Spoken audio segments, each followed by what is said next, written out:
Empezamos a resolver estos ejercicios para que veas que en realidad son mucho más simples de lo que a vos te parecen. Nos pide que escribamos la estructura de Lewis para la molécula de cada una de estas sustancias y lo primero e importante tener en cuenta es que muchos de estos compuestos ya los dibujé cuando fuimos viendo los videos con las explicaciones, ¿sí? En el primer caso nos pide este compuesto.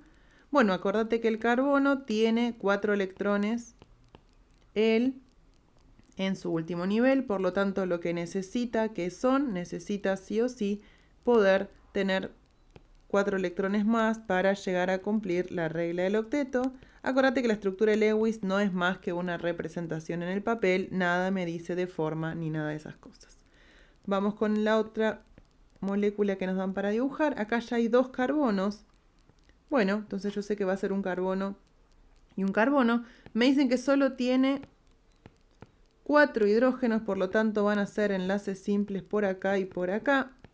Y como veíamos en el video de la explicación, tenés el link también en la descripción del video, acuérdate que entonces el carbono, como tenía 4 electrones, 1, 2, 3, 4, 5, 6 gana con estos hidrógenos, evidentemente va a tener que hacer, ¿sí?, un enlace doble con este otro carbono para poder cumplir esta fórmula molecular que a mí me están proponiendo. De la misma manera, vamos ahora con esta otra que me dice que solo tiene un hidrógeno por aquí y un hidrógeno por aquí. Desde ya que estos hidrógenos podrían haber ido acá o estos dos, eso es lo de menos, lo mismo acá. Y evidentemente ahora entonces estos carbonos van a tener lo que vamos a llamar un enlace triple. ¿Sí? Estas son las estructuras de Lewis, solo para ayudarnos a tenerlo más cómodo, lo podemos plantear así. Después, como para que a vos te ayude a verlo de otra manera, con una fórmula semi desarrollada, pero la estructura de Lewis es lo que yo estoy dibujando arriba. Vamos ahora con esta molécula. Me dicen que es carbono 2, hidrógeno 6. Bueno, similar a lo que venimos pensando nosotros, 2 carbonos. Si son 6 hidrógenos, voy a tener uno de cada lado. Fíjate así. Y evidentemente entonces, como le falta un electrón a este carbono, ¿cómo me doy cuenta que le falta un electrón? 1, 2, 3 propios, 4 propios y después tiene 1, 2, 3 de los hidrógenos, son 7, va a tener que hacer acá un enlace simple. Vamos ahora con estos 3 que ya están empezando a incluir otro tipo de elementos diferentes. El primero también lo habíamos dibujado o algo similar en el video donde explicábamos cómo hacer estas Lewis. Bueno, lo que voy a hacer entonces ahora es evidentemente los 3 enlaces con los hidrógenos, que yo ya sé que esto va a estar sucediéndose. Y ahora, ¿qué me pasa? Tengo el oxígeno que se va a unir, es un grupo oxidrilo, ¿sí? Se une con el oxígeno del hidrógeno, tiene acá, y le van a quedar al oxígeno desde ya los electrones libres, ¿sí? Ojo ahí, esto es simbólico, vos lo haces en tu papel para ayudarte a pensarlo. Muy bien, vamos a pintarle así para que vos veas cuál es la fórmula molecular y qué es lo que estamos dibujando. Vamos ahora con otro que lo que me plantea es un carbono que va a tener un enlace simple sí con un hidrógeno. Me plantea que hay otro hidrógeno y fíjate que ya no está, no es lo mismo esto que esto, si no es un oxidrilo. Entonces ahora a mí, ¿qué me pasa? Tengo mi carbono que tiene 4 electrones propios, 5, 6, le faltan 2 más. Y lo único que me falta agregar a mí acá que es el oxígeno. Por lo tanto, lo que voy a hacer es un enlace doble con el oxígeno y los electrones libres. Esto lo vamos a ver más adelante. Es un alcano. Es un compuesto que lo que genera es justamente esto, un enlace doble con el oxígeno. Y por otro lado tengo esta estructura. Es algo parecido a esto y parecido a esto todo junto. El carbono, vamos a ver que está unido por un lado a un hidrógeno solo y por otro lado a un oxidrilo y a un hidrógeno. Entonces tenemos por acá, tenemos el oxígeno que se une al oxidrilo y tenemos entonces el doble enlace con este oxígeno. ¿Sí? Fíjate entonces, carbono, enlace simple con el hidrógeno, carbono, enlace doble con este oxígeno, carbono, enlace simple con este oxígeno, que a su vez, como tenía 6 electrones en el último nivel y necesitaba llegar a 8, logramos entonces que haga un enlace simple con este hidrógeno. Un ejercicio muy sencillo que lo que me propone es simplemente poder dibujar las estructuras de Lewis para cada una de estas moléculas, teniendo en cuenta fundamental las reglas del octeto y acordate que son siempre compuestos covalentes. En este ejercicio vamos a ver que nos pide dados los siguientes compuestos orgánicos y para algunos nos da la fórmula molecular, para otras nos da la fórmula semidesarrollada, nos pide que le digamos a qué familia corresponde cada uno de ellos y qué grupo funcional los caracteriza. Con esto, ¿cómo lo puedes resolver? Mirando el apuntecito que vos tenés de nomenclatura, donde tenés cada familia y vemos cuál es la característica. Por ejemplo, vemos que los alquenos tienen un doble enlace, los alquinos tienen un triple enlace. Vimos después también los halogenados que van a tener justamente el átomo de un halógeno, los alcoholes con su grupo oxidrilo. Entonces vamos a poder conocer la familia y el grupo funcional, que es el grupo que les da la característica de compuesto diferente al alcano. Tenemos entonces el compuesto 1, que lo que tiene de particular es un átomo de cloro. Por lo tanto, vamos a decir que entonces forma parte de los compuestos halogenados. ¿Por qué? Porque lo que tiene presente es un halógeno. Ese es su grupo funcional. El grupo funcional que tenemos acá es el cloro. El compuesto 2, si lo miramos, ¿qué vemos distinto a carbono y a hidrógeno? Eso nos va a ayudar primero a diferenciar y si no después tenemos que poder pensar si tiene enlace simple, doble o triple para ver si es alcano, alqueno y alquino. En este caso lo que encontramos es este grupo funcional, el grupo oxidrilo. Esto es un alcohol. Y vamos a indicar que nuestro grupo funcional es el grupo oxidrilo. El 3 tiene un oxígeno intermedio, esto se le llama éter. Y su grupo funcional es este oxígeno, es de la familia de los éteres. No te asustes si esto no lo entendés, insisto, tenés abajo en la descripción del video la posibilidad de descargar el PDF que tenemos armado de compuestos orgánicos para que vos lo tengas aproximadamente cerca, para que te facilite y vos puedas tener en cuenta estas cosas. El compuesto 4 ya lo vimos, hicimos la estructura de Lewis, mirá lo que tenemos esto acá, carbono, 4 hidrógenos, todos enlaces simples. Entonces esto va a ser un alcano. Los alcanos no tienen ningún grupo funcional porque simplemente son alcanos, no tienen nada que los distinga. El compuesto 5 nunca lo dibujamos, quizá te es complejo darte cuenta. Si bien la fórmula molecular nos ayudaría a pensar que es un alcano, lo voy a dibujar. Simplemente esto lo que va a pasar es, va a tener esto.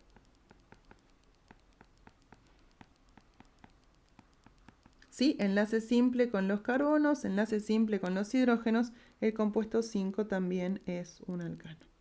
El compuesto 6 vuelve a aparecer un halógeno, entonces es un compuesto halogenado. Sencillamente, su grupo funcional es otra vez el cloro. Acordate que podría ser el bromo, el yodo, el flúor. En el 7 encontramos el grupo oxidrilo, es un alcohol. Nuevamente, lo bueno de este ejercicio es que solo te pide que vos identifiques y digas qué familia pertenece y qué grupo funcional los caracteriza. Y el 8 es una amina, incluso es una amina primaria. Vamos a escribirlo más prolijamente esto. Es una amina. Tiene el grupo NH2, que es lo que a nosotros nos ayuda a darnos cuenta que es una amina primaria, así que ese es su grupo funcional. Fundamental entonces tener a mano el apuntecito de nomenclatura para ir buscando. Fíjate que por ejemplo acá tenemos lo que son las aminas y vemos que el grupo funcional es el grupo amino y es una amina primaria. Si fuera una amina secundaria o terciaria, vamos a ver que el nitrógeno no está unido a dos hidrógenos como pasa en estos casos, sino que está unido a distintos grupos, llamamos R, ¿sí? Distintos grupos de carbonos e hidrógenos, o está unido a un hidrógeno y a algo más. Este ejercicio nos dice lo siguiente: las moléculas siguientes tienen un átomo de carbono en su estructura, salvo el metano, que ya lo venimos mencionando y dibujando, que es un gas a temperatura y presión ambientes, las demás son líquidas en dichas condiciones y se usan como solventes. Nos da estas 5 estructuras, fíjate que cada una tiene un carbono y que lo que va pasando es que primero tengo 4 hidrógenos, luego tengo 3, 2, 1 y ninguno, voy reemplazando esos hidrógenos por cloro y nos pide 3 cosas diferentes. Una, que dibujemos la estructura de Lewis de cada uno. B, nos dice que indiquemos en base a la TREPEB cuál es la geometría molecular de cada una de ellas y después nos pide que expliquemos por qué las moléculas de metano y tetracloruro de carbono, este es el famoso tetracloruro de carbono que aparecía en los ejercicios de las primeras series en los sistemas materiales, no tienen momento dipolar permanente, es decir, si el mu que tienen es igual a 0 o no, nos está preguntando eso, nos dice que no tiene, o sea que mu es igual a 0 y el resto sí. Para ganar tiempo, yo lo que hice fue plantear las Lewis de estas estructuras porque acordate que algunas ya las fuimos viendo en ejercicios anteriores y otras son muy sencillas, así que las traje hechas, ¿sí? Como ves, cada carbono, 4 electrones, tiene enlace simple con los hidrógenos, con los cloros y me va quedando así. Esa es la estructura de Lewis. Para ver TREPEB en el punto B, lo que yo me planteo es lo que decimos siempre, bueno, en base a mirar el carbono como el átomo central, ¿cuántas zonas de alta densidad electrónica tenemos? Y ya charlamos y ya lo pensamos en el video más teórico, pero ahora lo vamos a aplicar a estos ejercicios. Y fíjate a mí qué me va a pasar. Yo voy a decir entonces que lo que voy a encontrar acá es que hay una geometría electrónica, ¿sí? Que es tetraédrica. No me pregunta nada del ángulo, acordate que es 109, 109,5.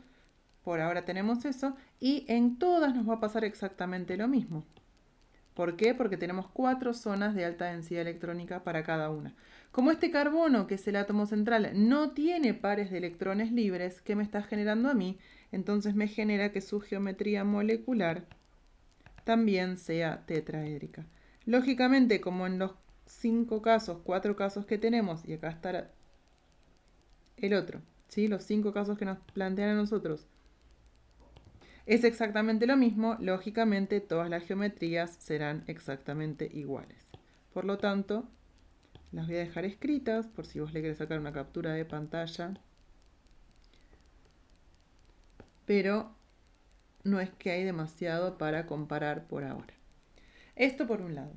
Y ahora me dice que explique por qué las moléculas de metano, o sea, por qué esta y esta, no tienen momento dipolar permanente. Decíamos que me estaba diciendo entonces por qué su mu era igual a 0. No tienen momento dipolar permanente.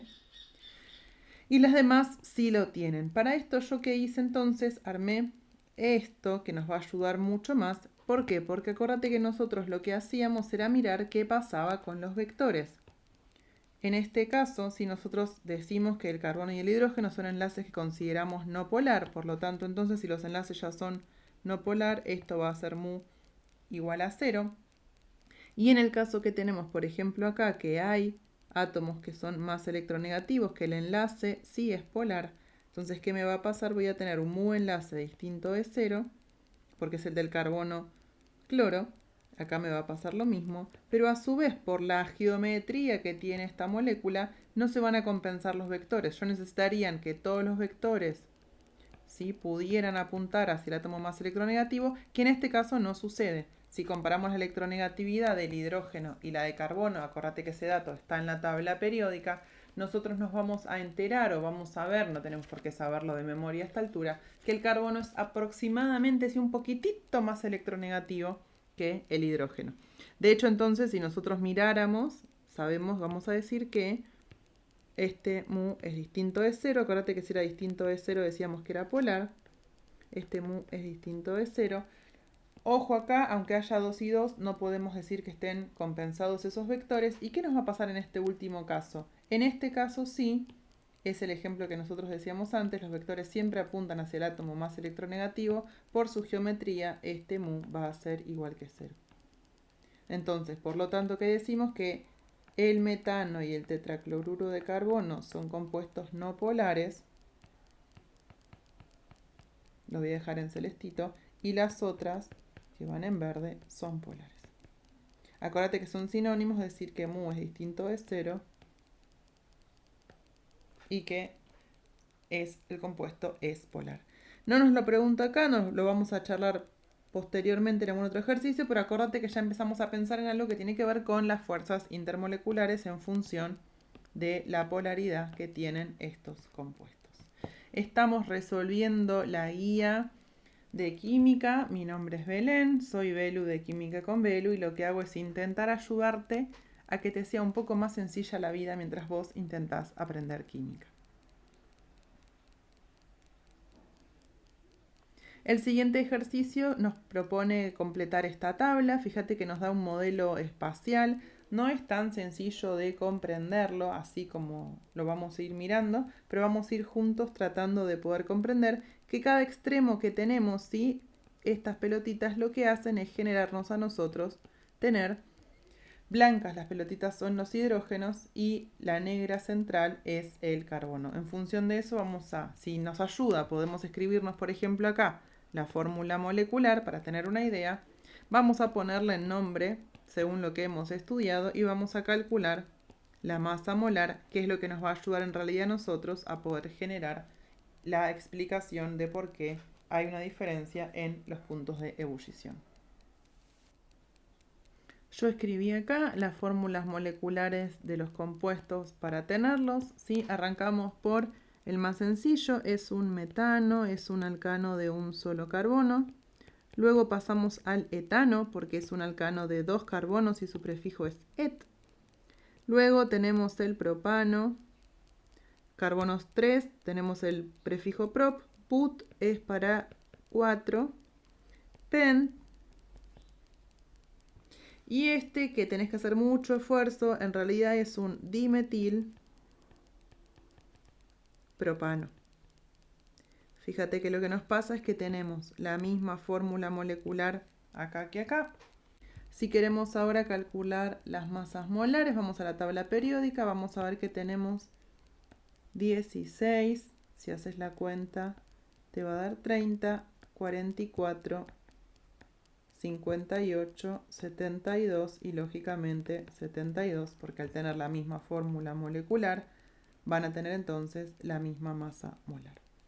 ¿Qué tenemos que pensar ahora? Poder explicar qué pasa con los puntos de ebullición. Lógicamente son todos compuestos no polares, es decir que en función de sus interacciones, todos van a tener interacciones de London. Y eso a nosotros no nos va a dar, en principio, nada diferenciador, solo mirándolo así. No existen dipolo-dipolo porque no hay ninguna molécula que sea polar. No existen puentes de hidrógeno, pero lo que repasábamos en la teoría y lo que hemos visto para el primer parcial también, a medida que la nube electrónica se va haciendo cada vez más grande, yo voy teniendo, fíjate, una masa molar mayor y eso va a implicar una mayor intensidad de las fuerzas de London, lo que se refleja entonces en tener en cuenta o en poder pensar que la fuerza necesaria que yo voy a tener que hacer para romper estas interacciones entre distintas moléculas va a ser cada vez mayor, por lo cual es mayor la energía que necesito y eso se traduce en un mayor punto de ebullición. ¿Dónde tenemos lo más interesante de analizar? Acá. Dos moléculas, misma masa molar, mismo tamaño de la molécula, pero distintos puntos de ebullición. Eso que me genera a mí, algo yo tengo que poder analizar y tiene que ver con lo que charlábamos al principio cuando vimos la teoría, ¿sí? Si no, podés ir a mirar el video. Un compuesto que es lineal tiene lógicamente distinto posibilidad de interacción con sus partículas de la misma molécula de distinta manera. ¿A qué me refiero? Una lineal, fíjate que tiene mayor posibilidad de interacción que una ramificada, se acomoda distinto, por lo tanto, ese acomode que se genera a nivel molecular implica que estas moléculas que más interaccionan entre sí logran entonces necesitar una energía mayor, por lo cual yo voy a tener que generar un punto de ebullición mucho más alto. De esta manera nosotros nos estamos explicando las diferencias que existen a la hora de analizar los puntos de ebullición, teniendo en cuenta exactamente qué cosa, justamente las interacciones que aparecen, mirando las fórmulas moleculares. Yo no necesito analizar porque ya sé que son todos compuestos que son no polares. ¿Sí? Si apareciera un halógeno, un oxígeno, yo empezaría a pensar en algo distinto. A propósito, me piden que analicemos las masas molares. Si a vos el día del parcial no te piden las masas molares, es algo que podés tener en cuenta y analizar también la diferencia que tenemos entre un compuesto que es lineal con un compuesto que sea, como decimos acá, ramificado.